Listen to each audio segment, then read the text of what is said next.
જૂનાગઢના ભવનાથ મંદિરનો વધુ એક વિવાદ સામે આવ્યો। ભવનાથ પરંપરાના રાજુગીરીએ તંત્રની સામે ગંભીર આક્ષેપો કર્યા। પૂર્વ મહંતના શિષ્ય મહાદેવાનંદ ગીરીની તંત્રએ હાકલપટ્ટી કરી નાખી છે। નાણાકીય ગેરરીતિ આચરતા હોવાનું પણ સામે આવ્યું હતું। ફરી વિવાદાસ્પદ સાધુને પૂજા સોંપાતા મામલો ગરમાયો। વહીવટદાર દ્વારા રાજકીય દબાણમાં નિર્ણય લેવાયો, ત્યારે કયા રાજકારણીએ નિર્ણય લેવડાવ્યો તેવા રાજુગીરીએ સવાલ ઉઠાવ્યા। અમે ભવનાથ ગુરુ પરંપરાના છીએ તેવું રાજુગીરીએ નિવેદન આપ્યું, છતાં તંત્ર અમને સેવા પૂજા કરવા દેતા નથી તેવું પણ કહ્યું। સાથે જ રાજુગીરીએ આ મુદ્દે કોર્ટમાં જવાની ચીમકી પણ ઉચ્ચારી।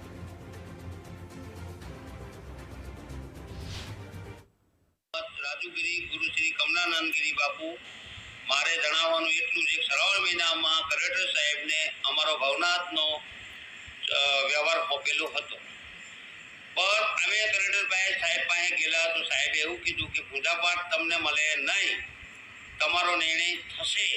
તો સાહેબ હજુ લગી તમે હું કેમ નથી ઉડાડતા?